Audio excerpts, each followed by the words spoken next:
Equity की बात करूं, एक तरफ गोल्ड सिल्वर की बात करूं, तो अब लोग ऐसा नहीं लग रहा है कि इक्विटी को कहीं भूल ना जाएं, इस पर गलत मतलब वो उससे हट के इस और तेजी से ना बढ़ते जाएं। तो क्या लग रहा है आपको कि आने वाले वक्त में क्या सिचुएशन नजर आ सकती है अगर इनकी जो दाम है इसी तरीके से आसमान छूते रहे तो? देखिए ना, लोगों की मंशा रहती है कि मुझे ही पैसा कमाना है। हाँ। और हर बार जो बढ़ रहा है उसके पीछे पीछे भागते हैं। हम्म। अगर आप अपने फाइनेंशियल एडवाइज़र के साथ बात करते हो और आप अपने इन्वेस्टमेंट को सही तरीके से समझते हो, तब जाके आप गोल्ड सिल्वर में आ जाइए। हम्म। लेकिन फिर भी एक मोटा मोटी मैं चीज़ें आपको बता दूँ, आपका अगर आपके पास 100 रुपया है हम्म। इन्वेस्टमेंट करने के लिए, तो मेरी सलाह आपको ये रहेगी कि आप 15 से 20 रुपया, इस सिचुएशन में 25 रुपया अच्छा। आप गोल्ड सिल्वर में डालिए। हम्म।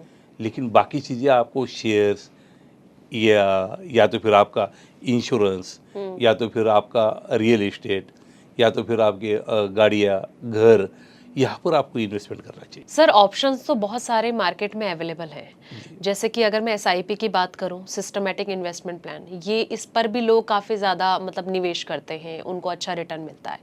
लेकिन आज के पूरे सिनेरियो पर अगर नज़र डाली जाए तो कहीं ना कहीं हर जुबां पर इस वक्त अगर कोई चीज़ है जो एसेट है वो गोल्ड सिल्वर है। तो ऐसे में आप क्या कहना चाहेंगे कि प्रॉफिट कहाँ बन सकता है? क्या अगर निवेश करना चाहिए, हालांकि आपने ये कहा कि डाइवर्सिफिकेशन भी इंपॉर्टेंट है, जैसे कि आप कह रहे थे कि 100 रुपए को थोड़ा थोड़ा हर जगह डालना चाहिए, अगर गोल्ड सिल्वर में डाल रहे हैं तो उसके अलावा भी स्टॉक में, शेयर मार्केट में पैसा लगा सकते हैं। तो आपके हिसाब से सबसे बेस्ट ऑप्शन आप किसको मानते हैं कि कहाँ पर सबसे अच्छा पैसा बन सकता है? हाँ, आगे के 3 से 5 साल के लिए हम्म। मैं ये कहूँगा आपको कि गोल्ड और सिल्वर में बहुत अच्छा पैसा बनेगा आपका। लेकिन इसका मतलब ये नहीं हुआ कि आपने पूरा की पूरा पैसा इसी में डालना है। हम्म। शेयर मार्केट में भी आपको काफ़ी सारे मौके मिलेंगे। अभी क्यों नहीं मिल रहे, उसका कारण ऐसा है कि अनसर्टेनिटी है हम्म। और कई जगह पे युद्धजन्य परिस्थिति हो रही है, कई जगह पे होने जा रही है, कई जगह पे मार्केट कोलैप्स होते जा रहे हैं। तो यहाँ पर हो सकता है कि आपका पैसा कम हो जाए। म्यूचुअल फंड की अगर बात करूँ को, आप देख लीजिए कि अपने अपने म्यूचुअल फंड्स गए 1 साल में बहुत कम रिटर्न मिला है, बहुत ही कम रिटर्न मिला है। इसके कारण, और गोल्ड के रेट बढ़ रहे हैं, सिल्वर के रेट बढ़ रहे हैं, इसके कारण लोग यहाँ पे शिफ्ट हो रहे हैं। लेकिन आपको एक लॉन्गर टर्म का विजन लेके चलना पड़ेगा। अगर आप शॉर्ट टर्म की बात कर रहे हो, शॉर्ट टर्म यानी कि 1 साल की, 2 साल की बात कर रहे हो, तो आप गोल्ड सिल्वर में कर सकते हो। अभी अच्छा। के लिए ज़्यादा से ज़्यादा 3 साल तक आप गोल्ड सिल्वर में करिए। लेकिन आपका डाइवर्सिफिकेशन ज़रूरी है। अभी के लिए मैं यही कहूँगा, हो सकता है गोल्ड के रेट, चांदी के रेट आप देखिए फिर से एक बार बहुत बढ़ेंगे। अनसर्टेनिटी है, इसलिए यहाँ पे ज़्यादा है। इसलिए तो मैंने आपको कहा कि आपका 100 रुपये में से 20 की जगह पे अभी 25 करिए। हाँ। लेकिन 25 के ऊपर मत जाइए। हो सकता है ऐसे कि कल के डेट में ऐसा हो जाए कि जैसे वाटर गेट इशू में अमेरिका के प्रेसिडेंट को निकाल दिया था, वहाँ पर महाभियोग चला था। अगर ट्रम्प के साहब के ऊपर अगर चल दिया, या उनके हेल्थ इश्यूज काफ़ी है, मैं नहीं चाहूँगा कि कोई यहाँ पे अनसर्टेनिटी हो, लेकिन फिर भी अगर उनके हेल्थ इश्यूज काफ़ी है और इनको कुछ हो गया, तो वहाँ पर की अनसर्टेनिटी ख़त्म हो जाएगी। तो आपके गोल्ड और सिल्वर पे लगा हुआ प्रीमियम कम कम हो सकता है। हो सकता है कि सद्बुद्धि दे भगवान पुतिन को, जेलेंस्की को, नेतन्याहू को, और वहाँ पर की अनसर्टेनिटी खत्म हो जाए, तो आपके प्रीमियम वहाँ पर से भी घटेंगे। लेकिन आपको तय करना है कि ये हो सकता है क्या। अगर नहीं हो सकता है तो अपना निवेश गोल्ड में, सिल्वर में 20 से 25% तक ही रखिए, उससे ज़्यादा मत रखिए। सर आपने शॉर्ट टर्म की बात की, मैं आपसे ये जानना चाहूंगी, अगर शॉर्ट टर्म में इन्वेस्ट करना है, गोल्ड सिल्वर पर हम लगातार चर्चा भी कर रहे हैं, तो क्या लग रहा है, क्योंकि चांदी को ये कहा जाता है कि चांदी कब धोखा दे दे कुछ नहीं कहा जा सकता, और ये जीता जागता है उदाहरण जो हमने देखा, चांदी के रेट जिस तेजी के साथ बढ़े थे उसी तेजी के साथ वो गिरे भी हैं। हालांकि सोना कहीं ना कहीं कहा जाता है कि एक भरोसा इसमें बनाया जा सकता है, और शुरू से ही हम देखते आए हैं कि सोना इतनी जल्दी से धोखा नहीं देता है। जी। आप क्या कहना चाहेंगे, शॉर्ट टर्म में अगर दाव लगाना है तो चांदी की ओर जाना चाहिए या फिर सोने की ओर? आपका नेचर कैसा है इन्वेस्टमेंट का, ये यहाँ पे काम करता है। अगर आपका नेचर है कि धोखा लेने की तैयारी है मेरी, तो आप चांदी के साथ चले जाइए। अगर आपका नेचर है कि मुझे सस्टेनेबिलिटी चाहिए, तो आप सिल्वर की जगह पे गोल्ड के साथ चले जाइए।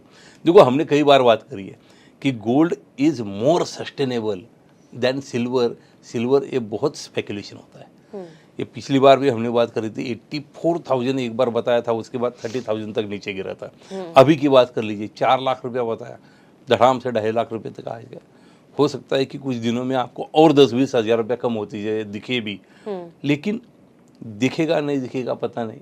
लेकिन अगर आपको ज़्यादा रिस्क लेने की तैयारी है तो आप चांदी में चली जाइए।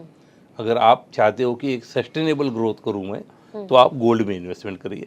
गोल्ड आपको ज़्यादा धोखा सच में नहीं देगा। जिस तरीके से चांदी में उतार चढ़ाव लगातार देखने को मिलता है, ऐसे में कहीं ना कहीं आप कह रहे हैं कि अगर शॉर्ट टर्म में रिस्क लेना है तो चांदी की तरफ ही आप जाइए। लेकिन हम देख रहे हैं कि चांदी का जो यूजेस है वो बहुत तेजी से बढ़ रहा है, चाहे वो ईवीज की बात की जाए या फिर अलग अलग सेक्टर की बात की जाए। आपको क्या लग रहा है कि आने वाले टाइम पे चांदी को हम कहाँ देखते हैं? क्या जो अभी सिर्फ लोग इन्वेस्ट कर रहे हैं, आने वाले टाइम पे शायद हो सकता है कि इसकी इन्वेस्टमेंट के साथ साथ इसके जो यूजेस हैं वो और तेजी से बढ़ते हुए आपको नजर आ सकते हैं? मैम, ईवी की तो नई सिरे से बात हो गई, लेकिन मैंने जो पहले भी बात करी आपसे कि चांदी को रेयर अर्थ मिनरल में डाला गया है, तो उसके कारण वहाँ पर से भी तो डिमांड आ रही है। तो इससे पहले क्या था, चांदी जो बढ़ रही थी उसके पीछे बस एक सटोडिये लोग थे, ऐसा हो सकता है। लेकिन अभी के लिए अगर आप देखते हो ना कि इतना बढ़ने के बाद जो गिरा है वो 30-40% गिरा है। पिछली बार ये हुआ था कि 85,000 से 30,000 तक गिरा था, तो 60% गिरा था। इस बार अगर आप देखते हो तो 40% गिरा हुआ है। उसका रीज़न यही है ना कि वहाँ पे कहीं ना कहीं डिमांड निकल के आ रही है अलग अलग। तो हाँ, यहाँ पर आपको कुछ दिनों के बाद हो सकता है कि आम आदमी के साथ साथ बैंकों की डिमांड चांदी में दिखे, और अगर ये दिखे तो आप गोल्ड से भी ज़्यादा जोरदार चलते हुए चांदी को देख पाओगे। उसका कारण ही वही रहेगा ना कि आपकी हमारी डिमांड कितनी हो सकती है। हो सकता है मैं 1-2 किलो लूँ, हो सकता है आप 100 किलो लो, हो सकता है आपका जो इंस्टीट्यूशन है वो 1000 किलो ले, लेकिन जब बैंक आएंगे तो वो तो टन्स में लेंगे ना, तो वो तो डिमांड बहुत बड़ी आने वाली है। तो वो जब आएगी तब चांदी आपको बहुत तेज़ी से हुए दिखेगी कि बढ़ते हुए दिखेगी। इसलिए तो मैंने कहा कि आपको इस साल के अंत तक आपको 4.5 लाख रुपए चांदी दिख सकती है, और बिफोर 2030 आपको चांदी 7 लाख रुपया पर केजी दिख सकती है। अच्छा, अगर आपने देखा रहेगा, मैंने हर बार जो टारगेट्स दिए हैं वो मैं कंजर्वेटिव देता हूँ। उसका रीज़न है यही है कि आपको सही आंकड़े मिले या आपको सही फ़ायदा हो। यानी कि आपको समझना होगा कि मैंने कंजर्वेटिव बोला है, तो 7 लाख से भी ज़्यादा हो सकता है। अच्छा, जी चांदी जी जी जी 7 लाख से भी ज्यादा हो सकती है या 2030 के तक? पहले। ओके, अच्छा, बिल्कुल सर, एक बहुत बड़ी प्रिडिक्शन आपने ये कर दी है। अब देखते हैं कि आखिर हालांकि ये कहा जा सकता है कि शायद ऐसा ना हो कि ये सच भी हो जाए, क्योंकि हमने देख लिया कि 4 लाख तो क्रॉस करी गई थी और बहुत सारे अलग अलग एक्सपर्ट भी इसको लेकर प्रिडिक्ट कर रहे थे और वो सच होती हुई भी नजर आई है। सर, मैं एक चीज़ और आपसे ये जानना चाहूँगी कि चांदी और सोने के अलावा अगर देखा जाए तो एल्यूमिनियम हो गया, कॉपर हो गया, इसके डिमांड में मार्केट में बहुत तेज़ी से बढ़ रही है। लोग इस ओर भी जाना पसंद कर रहे हैं। तो क्या लग रहा है कि आने वाले वक्त में या ये भी कुछ कारनामा करते हुए नजर आ सकते हैं और इस ओर इन्वेस्टर का रुझान जा सकता है? एल्यूमिनियम का तो मुझे खास पता नहीं, लेकिन हाँ, कॉपर की बात करना चाहूँगा मैं कि कई इंडस्ट्रीज़ में सिल्वर को रिप्लेस किया जा रहा है कॉपर के साथ, तो उसके कारण कॉपर की डिमांड बढ़ती हुई दिखेगी आपको। अब उसे मैं एनालाइज नहीं करता हूँ, लेकिन क्योंकि चांदी के लिए एनालाइज करते वक्त ये सामने आ जाती है हर एक चीज़, क्योंकि उनके फंडामेंटल्स हमारे सामने आ जाते हैं, तो वहाँ पे मुझे ये समझ में आ रहा है कि चांदी के साथ साथ आपको कॉपर्स में भी बढ़त दिखेगी। हो सकता है नेक्स्ट चांदी, आपकी जो चांदी होने वाली है वो कॉपर के कारण हो सकती है। अच्छा, तो कॉपर भी बढ़ेगा, लेकिन उसके आंकड़े मेरे पास अभी खास तौर पे है नहीं, लेकिन बढ़ते हुए नजर आ रहे हैं नक्की। या मतलब आप ये मानते हैं कि ये भी आने वाले वक्त में इन्वेस्टमेंट का एक बेस्ट जरिया बनने वाला है? हाँ, लेकिन आप कितने इन्वेस्टमेंट करोगे? आप मुझे बताइए कि गोल्ड तो ठीक है, गोल्ड को तो अब अपने हाथों से काफ़ी सारा दूर हो गया है, लेकिन चांदी अगर आप किलोज़ में लेके घर पे रखते हो, बाद में कॉपर कितना रखोगे आप घर में? हम्म। तो ये पॉसिबल नहीं है ना। तो इसी कारण तो मैं बता रहा हूँ आपको कि आपको जो निवेश करना है वो डिजिटल स्वरूप में होना चाहिए आपका। लेकिन कॉपर का डिजिटल स्वरूप तो आया नहीं है। हमारे कुछ लोगों ने यहाँ तक बात करी है ज्वेलर्स के साथ कि आप कॉपर बेचते हो क्या शॉप में? अच्छा। अब अगर आप मुझे बताओ कि ये चीज़ें होने लगी तो उनको अपना खुद का दुकान जो सिल्वर गोल्ड का था, क्या सभी मेटल्स के लिए ओपन करना चाहिए? ये हो नहीं सकता ज़्यादा। इसलिए मैं ये कहूँगा कि आप कॉपर करिए, लेकिन डिजिटल स्वरूप में, यानी कि एमसीएक्स पे करिए। रिस्क बहुत ज़्यादा है, समझना होगा आपको। रोल ओवर, क्योंकि उसके कॉन्ट्रैक्ट्स 2-2 महीने के रहते हैं, तो आपको कहीं वहाँ पे नुकसान ना हो, इसलिए आपको ब्रोकर के साथ ही वहाँ पे इन्वेस्टमेंट करनी चाहिए। सर, रिस्क की आपने बात की। जब चांदी बहुत आसमान छू रही थी ना, तो सब लोग सोने से हटके बल्कि चांदी की तरफ भाग रहे थे, क्योंकि वही होता है कि वो जो हमारा दिमाग होता है, कि ह्यूमन नेचर होता है ना, कि जहाँ प्रॉफिट मिलता है तो हर कोई सोचता है कि छप्पड़ फाड़ रिटर्न हमें भी मिले। चांदी में बहुत लोगों ने पैसा लगाया और उसी तरीके से उन्हें उतना ही नुकसान भी हुआ। आप क्या एडवाइस करना चाहेंगे, क्योंकि देखिए आप बहुत टाइम से गोल्ड को देख रहे हैं और कहीं ना कहीं इसमें ट्रेडिंग भी कर रहे हैं, तो मैं आपसे ये जानना चाहूंगी कि क्या एडवाइस उन इन्वेस्टर को आप देना चाहेंगे जो ऐसी गलती कर जाते हैं और फिर उन्हें बहुत तगड़ा नुकसान झेलना पड़ता है? आपका अगर खुद का किस हद तक आप रुक सकते हो, इन्वेस्टेड रह सकते हो, ये आपको सबसे पहले तय करना पड़ेगा। अगर मुझे आज मेरे पास पड़े हुए 100 रुपये की ज़रूरत नहीं है और आगे के 5 साल तक नहीं है, तब मैं कहीं पे इन्वेस्टमेंट करना चाहूँगा। अगर मुझे ज़रूरत रहने वाली है 2 या 3 महीने में, तो मैं ये सलाह कतई नहीं दूंगा कि आप इन्वेस्टमेंट करिए किसी भी मेटल्स में या शेयर्स में। तो मैं तो ये कहूँगा कि आप उसे अपने लिक्विड या डेट फंड में रख दीजिए। हाँ। अगर आप 1 साल या 2 साल के लिए जाना चाहते हो, तो मैं एडवाइस करूँगा कि आप गोल्ड में चाहिए। सिल्वर फिर भी रिस्की है, लेकिन अगर आप 5 साल तक रुकना चाहते हैं, तो मैं ये कहूँगा कि आप गोल्ड और सिल्वर दोनों में 50-50 कर दीजिए। हाँ, मैं अभी शेयर मार्केट को लिटरली में तवज्जो नहीं दे रहा हूँ, अच्छा। लेकिन आपको यहाँ पे गोल्ड सिल्वर में इन्वेस्टमेंट करनी चाहिए। बिल्कुल। सर, जिस तरीके से फिजिकल गोल्ड के अगेंस्ट मैंने अक्सर देखा है कि आप एडवाइस करते हैं कि थोड़ा बचिए इससे, आखिर सर ऐसा क्यों? क्योंकि हालांकि अभी भी हम देख रहे हैं ज़्यादातर लोग फिजिकल गोल्ड की तरफ ही जाते हैं, उनका जो ट्रस्ट शुरू से था वो आज भी बरकरार है, तो ऐसे में क्या कहना चाहेंगे सर आप?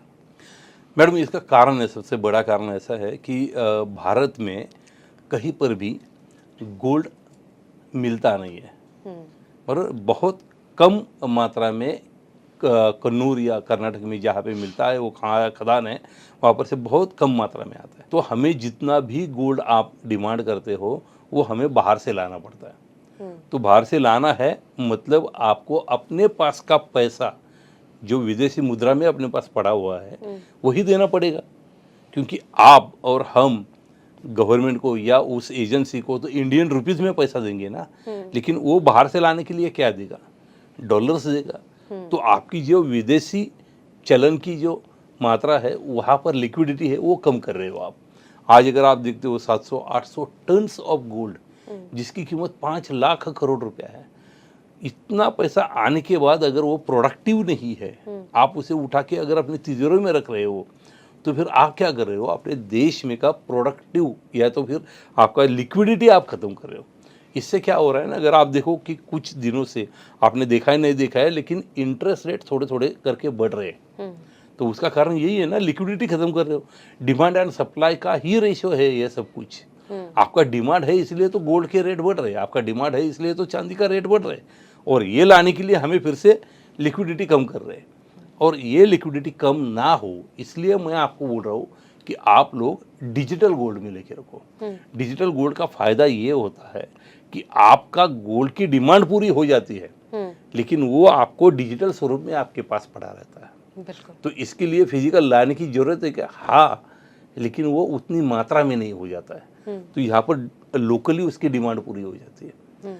और अगर आप और एक चीज़ करो, इस पॉडकास्ट के जरिए मैं आपके दर्शकों को कहना चाहूँगा कि आप अगर हो सके आपके पास का गोल्ड, उसे भी अगर आप डिजिटल स्वरूप में लेके आओ, ज्वेलर्स के साथ बात करिए, डिजिटल कंपनियों के साथ बात करिए, और वहाँ पर अगर आप अपने गोल्ड को डिजिटल स्वरूप में कन्वर्ट कर लो तो उससे और एक फ़ायदा होगा। जो डिमांड यहाँ पे क्रिएट हो रही है वो यहीं पर से पूरी हो जाएगी, और मार्केट में गोल्ड के रेट एक सस्टेनेबल हो जाएंगे और अपनी लिक्विडिटी भी बनी रहेगी। इसके बहुत बड़ा नुकसान है मैम, अगर आपकी लिक्विडिटी बढ़ती है तो इसी के कारण आपके इंटरेस्ट रेट बढ़ते हैं, इसके कारण आपके कारोबारियों को बहुत ऊंचे रेट पे पैसा लेना पड़ता है। एक छोटा सा एग्जांपल अगर हम दें, किसी भी कारोबारी को किसी भी एक छोटा सा प्रोडक्ट उसे अगर मार्केट में लाना है और उसे 1 करोड़ की लोन की ज़रूरत है तो मार्केट में 12 से 15% तक बिजनेस लोन मिलता है आपको। लेकिन उसी प्रोडक्ट के लिए विदेश में अगर आप किसी कारोबारी को पूछते हो तो वहाँ पे 2 to 3% मिलता है, क्योंकि वहाँ पर की जनता अपना गोल्ड यूज़ ही नहीं करती, वो गोल्ड में इन्वेस्टमेंट ही नहीं करते। तो उसके कारण वहाँ पर लिक्विडिटी है, हमारे यहाँ पे लिक्विडिटी नहीं है। ये भी तो एक कारण है कि आपके इंटरेस्ट रेट बढ़ते जाते हैं। इससे अगर हमको कर्म करना है, उसी रेट पे लाना है, तो हमें यहाँ पे लिक्विडिटी बढ़ानी पड़ेगी। तो लिक्विडिटी बढ़ाने का बहुत अच्छा जरिया डिजिटल गोल्ड है, ऐसा मैं खुद मानता हूँ।